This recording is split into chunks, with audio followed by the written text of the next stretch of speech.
What's up, guys? Welcome back to another episode of Paint Society. Guys, I'm going to show you in this episode a real effective way to blend in a very small area.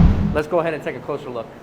And this is a job we have right here. Looks pretty good, but there is a tiny bit of damage that's been repaired here. And guys, if you're not careful with your base blending, you can really mess up the paint that you have here. Now, this door has been repainted at one point already, so we're working with a repaired panel, but what we did here is we had a tiny dent and a tiny scratch. Guys, we used our UV putty by Collab. That stuff is amazing because now we don't even need to prime this. This is a paintable surface and we're gonna go right over it, and we've really alleviated the need to have to prime and make this area big. So for tiny damage, very good. I'll show you guys that and put it in the description as well. So what we have here is a panel sanded with 1000 grit. I'm using 1000 grit on a very fine metallic. And I wouldn't rarely do this, but on this panel, we're gonna use our blending additive, and I'm not using it to save ourselves. I'm using it as a visual aid to see how well my base is blending with the original panel here. That way they have the same color sheen as the base coat and the blending additive. I can see, well, you know what? It's gonna look pretty good. And guys, this is that putty that we did use. It's a UV putty by Collab. This is the fine one, which I do recommend. They do make it in a coarse one, and this will actually, remember, dry with using the UV light or natural sun, but you wanna try to get that UV light. These are a little bit pricey too, but the UV light will cure it, and if it's small enough, you could put your paint right over it because it is a paintable surface. And remember, it's not like that combi putty or that spot putty. It's never gonna shrink. Wherever you put this, it's gonna stay, and wherever you've repaired it, you're not gonna feel exactly where it was because it's gonna be nice and level. So this really helped us with this quick do-it-yourself touch-up job. Really great product to use. Now, selecting the right gun is really gonna help you out. A gun that you can have a lot of control over. Now, this is the Segola Mini Extreme. I'm gonna be 100% honest, it's a great gun, but it's very expensive. So if you're a do-it-yourselfer, make sure it's gonna be worth your investment. This gun is gonna be great for those guys in the parking lots that are really knocking out or burning in those blends. And sometimes we need it in the shop as well. Another good option, this is a much more affordable option. The Astro works great with smaller compressors. I also have a video on it. I actually use it with the pancake compressor, but we're in a professional environment right now, so we want something that's gonna be able to deliver the paint a little bit better to the surface, and that's exactly what we paid for here. So we have some clear blending additive. I've only got about 3 ounces in here. We're gonna apply it, and then we're gonna go ahead, let it flash off, and go do our base coat. So come follow me. So you're not gonna find me using a tack rag too much because I like to limit the amount of contact I do have with the panel, but you'll find me using it right before base and then sometimes right before clear, depending. We're gonna apply one coat here. We're gonna spray it just like base. We're not gonna go too heavy on the edges because we don't wanna start to darken up this panel. Like I said, it's already been painted. I can see a little bit of that picture framing, so we don't wanna make that edge any thicker than what it is.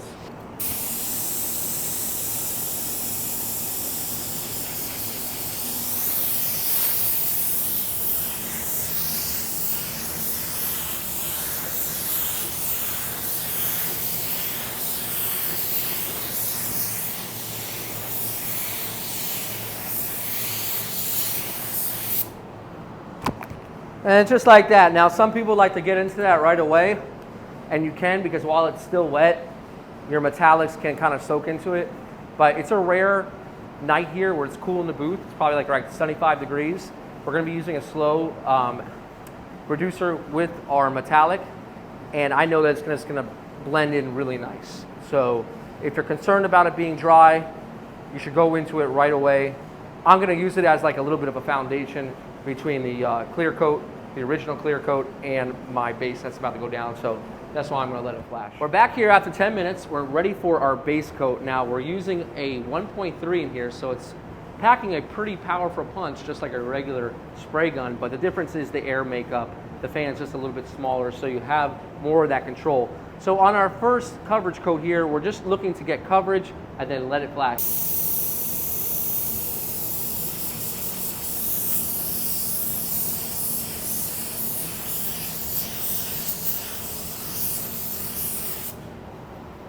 And we're gonna leave it just like that. You can see that the putty actually is like similar colors, so we're pretty good. Now, if you come closer, you can see how it looks a little funky. Let that be. That's going to dry very similar to the finish of the actual color coat itself if you have a good match. It might look a little milky at first, but don't worry. Once all the solvents come out, it'll look much better. After 10 minutes, you can see how well it's flashed off. Now, that's still gonna require one more coat. It's so cool here in the booth that it's just basically pretty smooth. So when we go to put it on, we wanna make sure that we have a good technique because we wanna keep it, you know, towards the back, right? So that's why I've got the exhaust fans, right? We're spraying it and it's pulling it towards the back because I'd rather have a little mismatch here between the back of the door and the dog leg, which is only this big, rather than having a mismatch between the front of the door and the front door, right? Because overspray could be pulling this way and we don't want that, right? So you gotta think about these things. If you're not getting the blend on the quarter panel, think about the best orientation to really set up your car in your spray booth. So now I'm just gonna basically come here, not too much, extend it a little bit more, and then I'm gonna come the other direction. And honestly, guys, I think that that's pretty much going to be it. Once this flashes off, there's not gonna be any need for any blender or anything like that. We're really lucky tonight because of the coolness in the booth. Now, if you have an option, guys, and you can control when you spray, maybe if you're at home, try to do it when it starts to drop a little bit in temperature. It's really gonna help you guys out. Let's go ahead and let this flash off for 10 minutes. We'll take a closer look and see if it's ready. Yeah, here it is after 10 minutes on that second coat, really allowing it to flash. I gotta tell you, this is fine, but I'm gonna do one thing that I don't need to do, but it's gonna really ensure it's gonna be perfect, and it's really gonna help you out if it didn't come out this good. So let me show you that real quick. And if you're a longtime viewer of the channel, you already know what I'm gonna do. This is the original clear blending additive, right? So this is gonna make this color more transparent and it's gonna help it blend out. So basically all we're gonna do is pour just a little bit in there. Guys, I don't even really measure. I would just say maybe 1 to 1 really. But what we essentially done is we reduced the strength of this color. So now this is more transparent. And what does that really mean? Well, that means that it's not going to be such an abrupt color difference between the actual panel itself and the color here, right? So if we had any issues like we're trying to hide the edge of the blend, something like this is going to help you out. All right, so this comes in key when you're trying to blend even bigger panels or smaller areas just like this. And when you spray this, well, it's going to be much more forgiving, so we can extend it a little bit more. So we'll have like an X basically, and I'll come here, and guys, that's going to be it. All right, that really won't make a huge difference, but it will only help you out. All right, so standing back here like this, I know there's a shadow, but take a look. This is really going to come out nice. So we're going to allow this another 10 minutes to dry, really get all the solvents out of the paint here. And then from here, we'll just knock down 2 coats of clear, and this thing's going to be unwrapped and sent on its way. And we're outside about 15 minutes here, and I'm going to lay down the clear coat. Now, this is going to come out really nice. I can tell just by looking at it. But it already looks slick. I'm scared that you don't want to really overdo it on the first coat. But I've really been on a Segola kick lately. They make great spray guns, and you guys really do pay great attention because you see when I change the spray guns that I'm using. But I just love them right now. It's what's working right now, and I'm sure there'll be another brand down the road that I love just as much. But just go with what works. There's no really gun that's going to be amazing for you. You just have to work and know your gun the best and know how it works. So stick with the gun. Don't keep buying guns and hope that it's going to come out better, because that's what I used to do, and I spent a lot of money. You don't need to do that, trust me. Get yourself a mid-range gun if you're a do-it-yourselfer. If you're a professional, maybe spend a little bit more money if you really want to make sure the guns do last, and just work with it and get better. Guys, let's lay down 2 coats, 10 minutes in between coats, and let's check it out.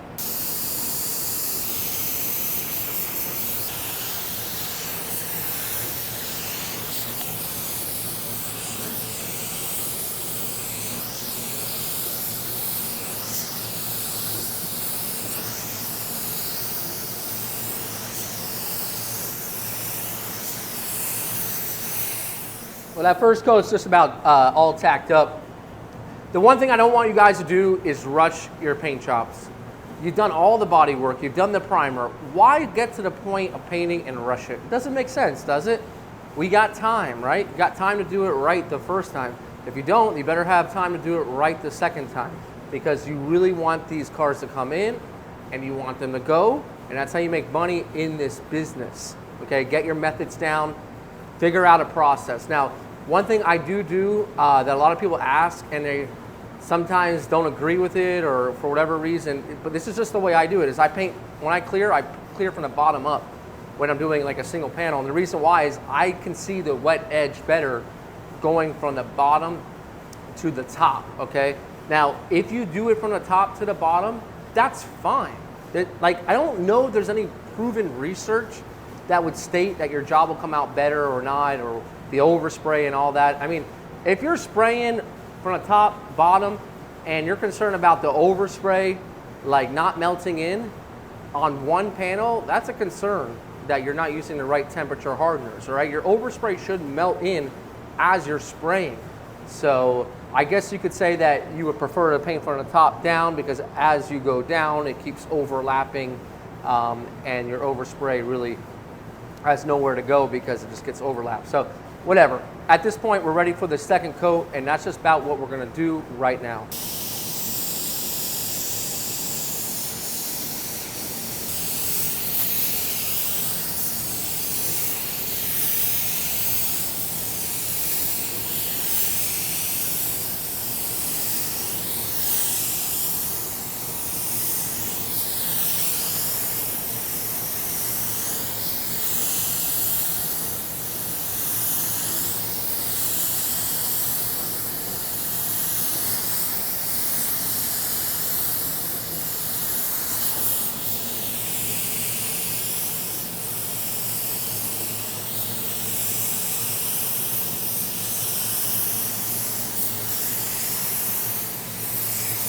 And as soon as you're done with that second coat, get low and inspect it.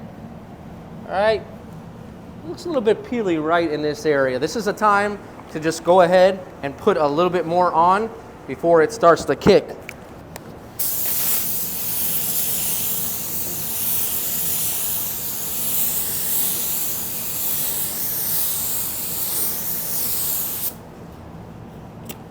And then you got to understand too, it's going to flow out, but you got to know what will flow out and what won't flow out.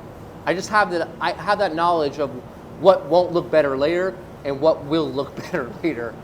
That takes time. This looks good here. This looks really good. And there she is after that second coat of clear. You can see how much nicer and smoother it does look. So I'm really happy with this. It's got a nice OEM texture, as it should. And we'll allow this to dry overnight. We'll come back in the morning and we'll unmask it, and we'll see how it matches the quarter panel. I know it's gonna match the door, so let's go ahead and let this dry. And we're back here the next day, and it's always scary to take a look at it, but I think it came out really good, but does this really matter? Let's go ahead and unmask it and take a closer look.